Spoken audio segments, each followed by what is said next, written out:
Olá, estamos começando o nosso programa Encontro Fraterno, hoje tendo a alegria de receber pela primeira vez aqui nos nossos estúdios o nosso amigo Marcelo Shoa, que é do Conselho Espírita do Estado do Rio de Janeiro e também do ICEB, do Instituto de Cultura Espírita do Brasil. Nós vamos falar sobre a importância dos eventos espíritas na divulgação da doutrina espírita. Você acompanha ainda o quadro Tira Dúvidas com Euzi e Euzita, a dica de leitura da semana, o momento cultural e muito mais. Estamos começando o Encontro Fraterno, que é o Espiritismo na sua TV. Fique conosco.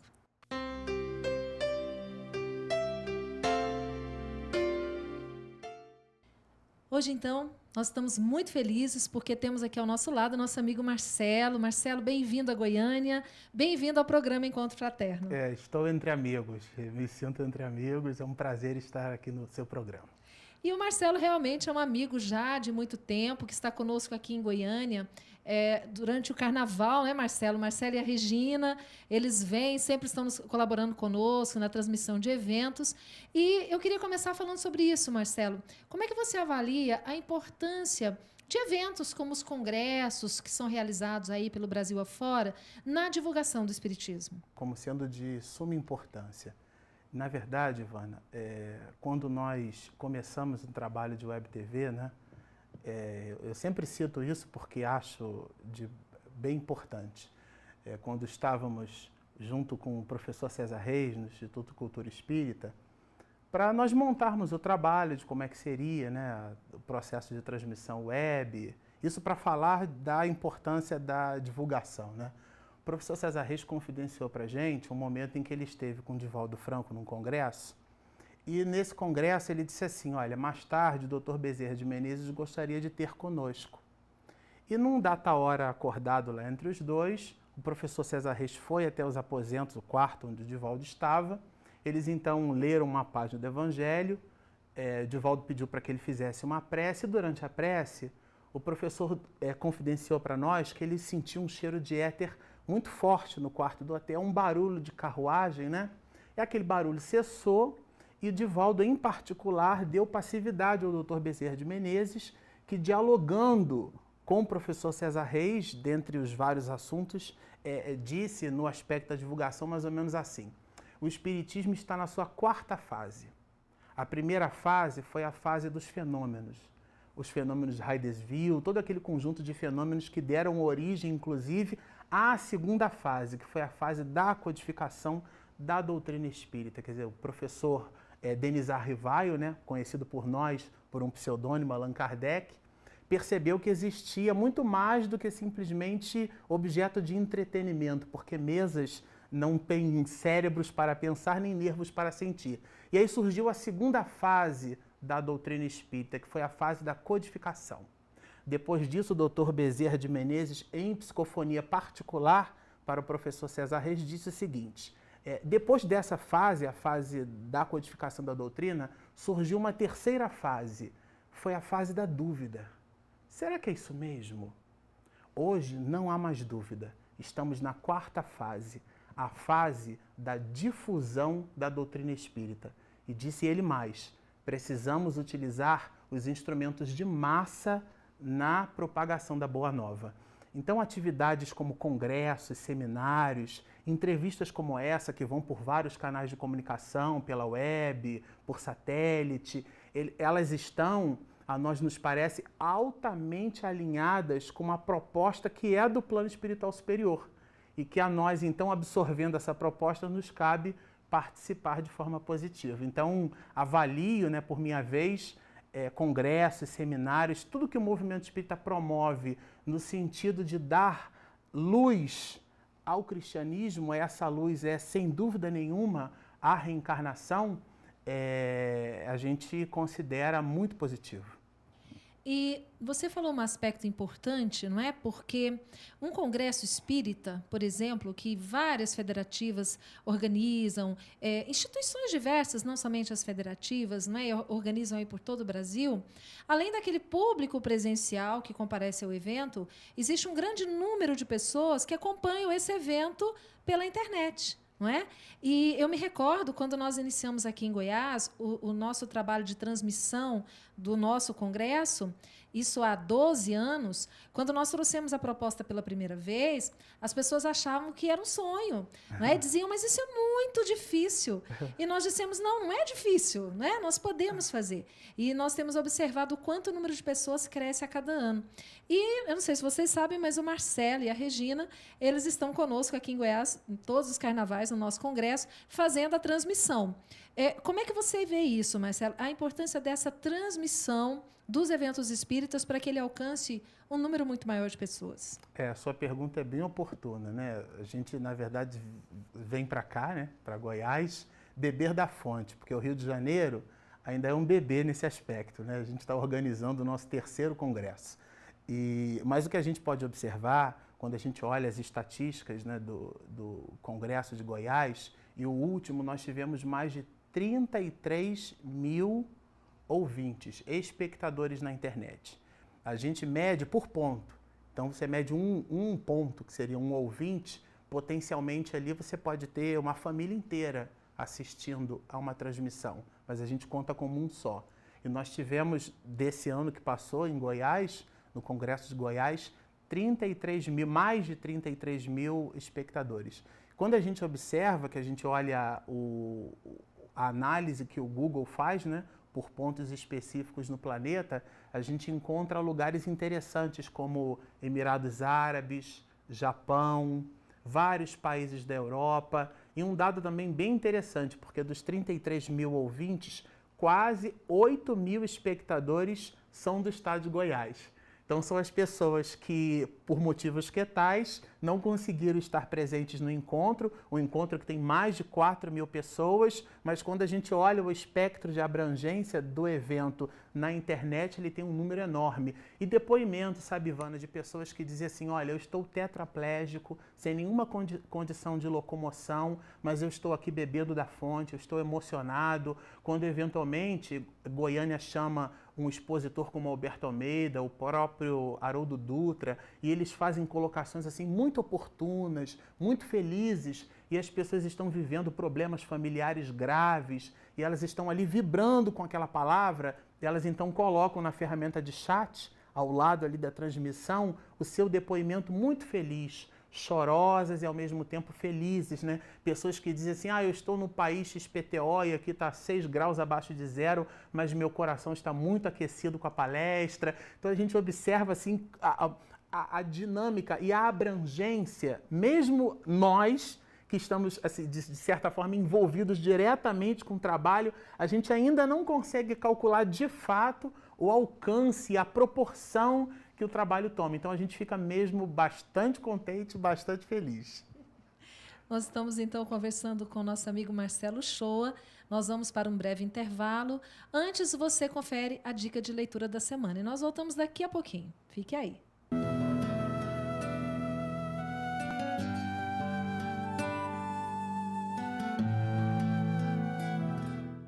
Olá, amigos de Goiânia. Hoje passamos por aqui para deixar com vocês a nossa dica de leitura. É o livro Paulo Estevão, de Emmanuel, psicografia de Chico Xavier. Esse livro ele conta a história de Paulo de Tarso, um dos primeiros perseguidores do cristianismo, e fala sobre a sua mudança de comportamento quando ele se encontra com Jesus. Então, um ótimo momento de leitura, de estudo, de aprofundamento e de reflexão para as nossas vidas.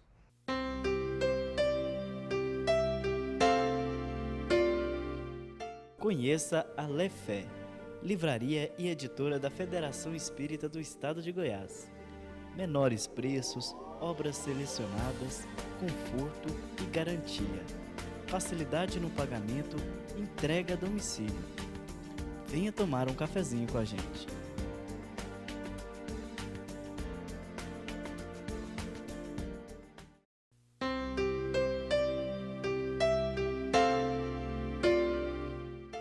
Estamos de volta hoje com um bate-papo muito interessante com Marcelo Shoa, ele que é do Rio de Janeiro, do Conselho Espírita do Estado do Rio e também do ICEB, o Instituto de Cultura Espírita do Brasil. Marcelo, voltando então a falar aí desses eventos, né, da importância da transmissão, nós temos observado que a cada dia um número maior de instituições tem se organizado para realizar esses eventos. E muitas vezes nós aproveitamos, inclusive, o aspecto turístico do local sede, não é? Sim. Como é o caso, por exemplo, você esteve lá e eu também, do Congresso Espírita da FERGS, da Federação do Rio Grande do Sul, que coloca o Congresso em Gramado, porque além de ser, né, um evento maravilhoso num local muito propício. Maravilhoso não também. Na sua opinião, isso contribui, talvez até para convidar o público não espírita, as pessoas que às vezes são simpatizantes, para participarem desses eventos? Ah, com certeza. Na verdade, Ivana, existe no Livro dos Espíritos uma questão, se não me falha a memória, 982 ou 983, que na tradução de Guilherme Ribeiro para a língua portuguesa diz mais ou menos assim, né? Será necessário professemos o Espiritismo ou creiamos nas manifestações espíritas para termos assegurado a nossa sorte na vida futura? E aí entenda-se aí a palavra sorte como condição, né? Capítulo 1 do Livro dos Espíritos, sorte das crianças depois da morte, quer dizer, a condição, como é que elas ficam no mundo espiritual? Ligando a tecla SAP, essa pergunta seria assim, né? Quem é que se dá bem no mundo espiritual? É o islamista, é o budista, é o católico, é o espírita? E a resposta dos espíritos, só o bem assegura a sorte futura. Quer dizer, a condição para estarmos bem no mundo espiritual é fazer o bem. Quando se faz o bem, já se está com ele. E nesse aspecto, sem a necessidade nenhuma de fazer proselitismo, que não é o objetivo do espiritismo, mas quando a gente coloca um evento numa região, nós estamos espargindo luz para aquela região, né? Por motivos que tais, além do entorno, que é belo, que convida, existe um recado implícito ali, indireto, de que falar sobre Jesus à luz da doutrina espírita não é só para espírita, é para todo mundo. Existem aqueles que se dizem ateus, graças a Deus, né? E existem aqueles também que não acreditam, dizem que não acreditam em espiritismo, mas é como aquela máxima, aquela brincadeira que a gente aprende eu aprendi no colégio, né? Eu não acredito em bruxas, mas que elas existem, elas existem. Então a pessoa se diz não acreditar na vida depois da vida, mas quando uma dificuldade, uma situação que é tal, convida à reflexão, a perda, né, a ausência de um ente querido, aliás, não perda, porque a gente perde lápis, borracha, caneta, né? As pessoas morrem ou desencarnam. Mas na ausência daquele conteúdo consistente, a gente acha que perdeu e a gente se desespera. E muitos daqueles que se desesperam pela ausência desse conteúdo libertador, que Jesus Cristo disse que é o Consolador prometido, né, é muito importante para o espírita dividir com todos. Não é um encontro espírita, sim, mas é importante que também estejam presentes ali pessoas que não se dizem espíritas, né? Mas que se veem atraídas pelo coração, pelo conteúdo e pela proposta que o espiritismo, através daquele congresso, através daquele seminário, daquela conferência, pede então para que seja propagado. A gente pensa dessa forma. E quando você fala, isso é importante que fique claro, né? Que o espiritismo ele não é proselitista, não é preocupação dos espíritas número de adeptos ou de fiéis. Na verdade, nós espíritas acreditamos firmemente de que o conhecimento acerca da vida futura, do retorno ao plano espiritual é útil. Não é? É bom para qualquer pessoa de qualquer religião. Nesse sentido é que nós dissemos, né, da importância desses eventos que atinjam esse grande público. E aí nós nos lembramos que, em 2015, o Rio de Janeiro promoverá o seu 4º Congresso Espírita, é isso? Exatamente. Até no bloco anterior a gente comentou que o Rio de Janeiro estava na sua 3ª edição, concluída. Mas nós vamos para a nossa 4ª edição, que é o 4º Congresso Espírita, né, do Estado do Rio de Janeiro. O congresso vai ser realizado com muita alegria e nós pretendemos, o ano de 2015 é o ano em que comemoramos então o 6º centenário, ou os 150 anos, da obra O Céu e o Inferno. E a temática central versa sobre esperanças e consolações. Essa é a ideia do Rio de Janeiro, de abordar justamente essas questões do Consolador prometido por Jesus, porque o Espiritismo, no nosso entendimento, é o Consolador prometido. E sobre esse aspecto, e para enriquecer ainda mais essas observações, eu me recordo de uma época, eu era adolescente, tocava violão num grupo de jovens, e mamãe era coordenadora desse grupo de jovens. E nós, no Rio de Janeiro, frequentávamos uma instituição chamada Ação Cristã Vicente Moretti. Nessa associação, existiam crianças com dificuldades psicomotrizes. E uma delas que me chamou muito a atenção era uma menina que contava aí os seus 17 anos, a idade que eu possuía à época. E essa menina, ela possuía uma patologia chamada agromegalia. O crânio era muito grande, na verdade, o tamanho do crânio era quase que o tamanho do tronco dela. Os membros totalmente atrofiados, e como o crânio cresceu de forma desproporcional, a mandíbula emprestou para sua dentição uma conformação muito diferente. Os dentes eram projetados para fora, e quando a gente olhava para aquela criança ali no berço, era um berço em que ela ficava, não tinha condição de beber água, que esse movimento, né, ela não conseguia fazer. Aí existia o tal do refluxo gastroesofágico, né, o golfo. Então, até para beber água, tinha que ter muita técnica para administrar água. A língua muito espessa. E eu ficava ali do lado dela, lendo aqueles livros de evangelização. A vida fala 1, fala 2, fala 3, e a vida está falando até hoje, né? E um dia em específico, e aí que a gente quer chamar a atenção, mamãe estava recolhendo, ela era a coordenadora da mocidade, recolhendo as pessoas, porque chegava uma hora que as crianças precisavam tomar banho, administrar remédios. Algumas crianças já tinham, que não eram mais crianças, né, 17, 18, 19, era uma enfermaria, e a gente atrapalhava no lugar de ajudar. Então ela fazia o toque de recolher, e eu avisei para a menina e disse o seguinte: olha, o tio agora, ele vai precisar ir embora. Aí eu me lembro, Ivana, que naquele instante, diferente de todos os outros, aqueles olhos negros me procuraram assim e encheram de lágrima. E 2 lágrimas pesadas escorreram pelo rosto daquela criança, aquele rosto deformado. Eu saí dali com aquela cena que não me sai da memória até hoje. E eu coloquei a cabeça no vidro do coletivo do ônibus que conduzia a gente para lá e para cá, e eu fiquei pensando assim, né? Como é que a gente explica a justiça e a bondade de Deus se não através da reencarnação? Eu, com 42 anos de idade, vou fazer ainda, não conheço nenhuma religião e nenhuma proposta de vida na face da Terra que consiga explicar que Deus é justo e bom sem o pilar da reencarnação. Então, sobre esse aspecto, a temática Esperanças e Consolações, nessa abordagem, nessa análise reflexiva, a meu parecer, tem tudo a ver com a necessidade do século XXI em entender Jesus. Pois é, o tempo corre, nós vamos novamente para um breve intervalo. Você acompanha o quadro Tira Dúvidas com Euzi e Euzita, e nós voltamos daqui a pouquinho para mais bate-papo com o Marcelo. Até já.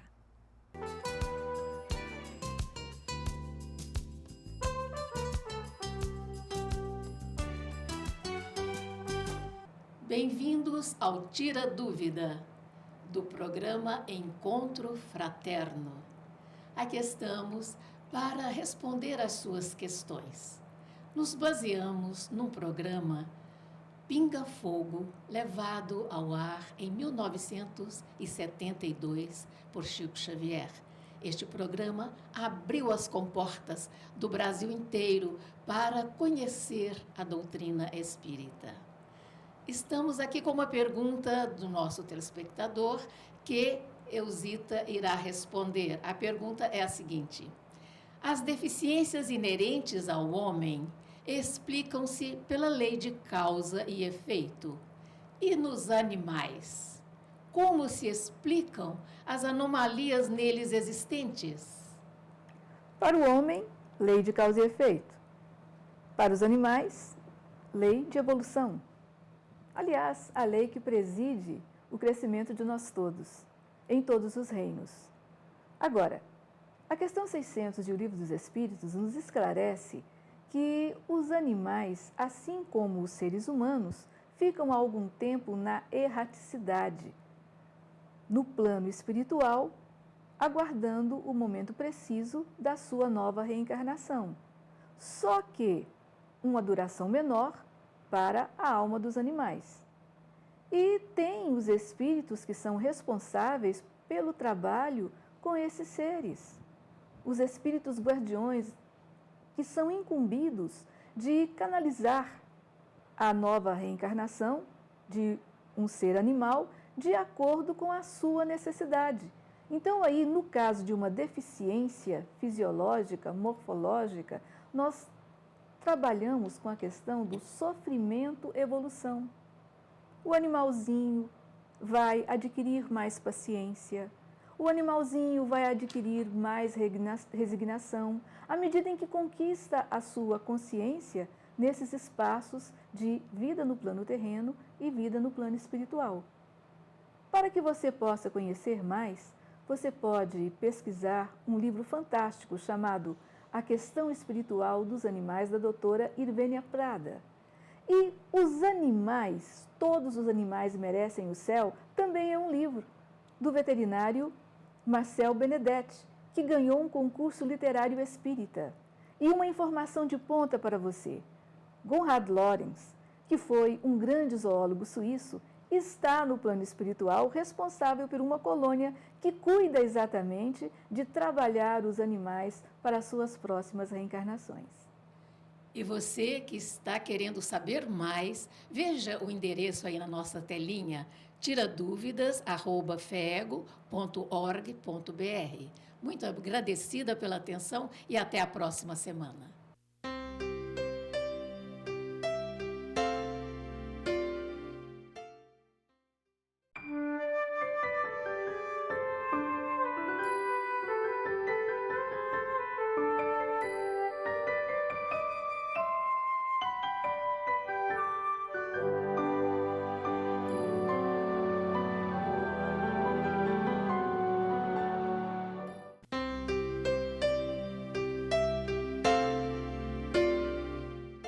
Estamos de volta, infelizmente já finalizando o nosso programa, mas querendo ficar muito tempo aqui com o Marcelo, porque realmente é muito agradável conversar com ele. Marcelo, mas nós estamos falando tanto de eventos, de congressos, e nós sabemos que o Congresso do Rio de Janeiro, além de ter, não é, esse detalhe de ser no Rio de Janeiro, com um cartão postal do nosso Brasil, eu queria que você desse mais informações sobre o evento, quando, onde, quais serão os palestrantes, para que a gente possa convidar os nossos irmãos a participarem. Ótimo. Nós estamos aqui no estúdio em Goiânia, bebendo da fonte, porque, na verdade, o Rio de Janeiro, como dissemos, é um bebê perto do estado de Goiás, no que diz respeito à construção de congressos, né? Essa é a nossa 4ª edição, é o 4º Congresso Espírita do Estado do Rio de Janeiro. Nós realizaremos as nossas atividades à margem da Lagoa Rodrigo de Freitas, né, no Clube Monte Líbano. E o evento vai acontecer no ano que vem, quer dizer, agora em 2015, nos dias 11, 12 e 13 de outubro de 2015. E contaremos assim com uma bateria, vamos dizer assim, de palestrantes, né? Um grupo muito bom de oradores espíritas, consagrados no movimento espírita nacional e internacional, né? Sejam eles o próprio Divaldo Pereira Franco, ele estará conosco, e inclusive estivemos na Mansão do Caminho há pouco tempo, e o Divaldo concedeu uma chamada, nós gravamos com ele uma chamada, né? E a gente brinca que é o nosso garoto... Propaganda. Propaganda, pois é, o garoto propaganda. E eu acho que ele gosta, porque com 87 anos de idade, com esse vigor que ele tem, né? Tem tudo a ver com ser chamado de garoto propaganda. Mas além do Divaldo, nós também contaremos com Alberto Almeida, com Haroldo Dutra Dias, e com o próprio presidente da Federação Espírita Brasileira atualmente, que é o César Perry, também estará conosco o ano que vem. E para as meninas, nós teremos a Sandra Borba e a Sandra... Della Pola, sobrenome diferente. Duas Sandras. Duas Sandras, são charás. Estarão conosco todos eles entre os dias 11 e 13 de outubro de 2015, e a gente convida a todos para congregarmos, refletirmos juntos sobre as questões que mencionávamos anteriormente, que são as esperanças e as consolações, que é o mote que comemora, então, o 60º ou os 150 anos do livro O Céu e o Inferno. E as inscrições, elas podem ser feitas pela internet? Sim, as inscrições estarão liberadas para serem feitas pela internet a partir do dia 2 de fevereiro de 2015. Aliás, o grupo que monta o congresso está ávido pelo início das inscrições, porque a gente já vem planejando o congresso já de algum tempo, mas a nós nos parece que quando a gente abre as inscrições é como se a gente desse engrenasse a primeira marcha para o carro efetivamente partir, né? Então, a partir do dia 2 de fevereiro de 2015, as inscrições ficam abertas no portal do CERJ, cujo endereço eletrônico é cerj.org.br/congresso. Que bom, maravilha. Marcelo, uma alegria conversar com você. Esperamos que você esteja sempre conosco aqui por Goiás, dando aqui a sua contribuição, que o Marcelo e a Regina contribuem muito para o nosso trabalho aqui da Federação de Goiás. É verdade, a gente agradece bastante o carinho. Em Goiás a gente se sente assim mesmo, de verdade, entre amigos. Eu me senti aqui um pouquinho sozinho, porque 3/4 partes das atividades de comunicação que eu realizo é ao lado da minha esposa, da Regina Mercadante. O espaço está aqui vazio, né? Ela está nos bastidores fazendo a nossa gravação, não é isso? E a gente sente falta dela, mas ela está ali do lado. A gente agradece o carinho e se sente muito em casa e já contando já o regresso. Pois é, e é importante lembrar que o Clube Monte Líbano, como disse o Marcelo, às margens da Lagoa Rodrigo de Freitas, com vista para o Cristo Redentor, que está lá de braços abertos para receber, né, a todos nós para esse Congresso Espírita do Rio de Janeiro. Mas nós também precisamos aproveitar para convidar aqueles que ainda não se inscreveram para o nosso Congresso Espírita do Estado de Goiás, que acontece todos os anos no período do Carnaval, no Centro de Cultura e Convenções de Goiânia. Para 2015, o nosso tema também, em comemoração aos 150 anos da obra O Céu e o Inferno, é Céu e Inferno, Mito ou Verdade. Nós contamos com todos vocês também conosco aqui em Goiás e agradecemos a você que nos acompanha todas as semanas. Nosso programa está terminando. Você antes acompanha o Momento Cultural e nós nos encontramos novamente na semana que vem. Um forte abraço a todos, fiquem com Deus e até lá.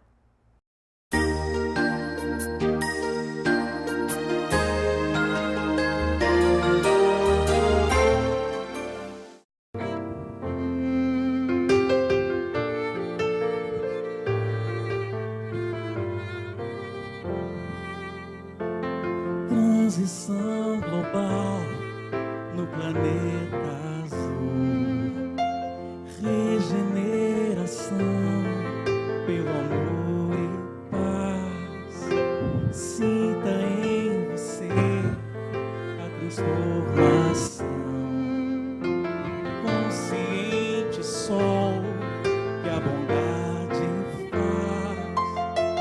Descem lá do céu anjos de Jesus, querem renascer, livres entre nós, guias que serão bússolas de luz, mensageiros sim, nossos bons faróis, viver na pura essência que traz a boa nova, fará da nossa terra jardim que se renova.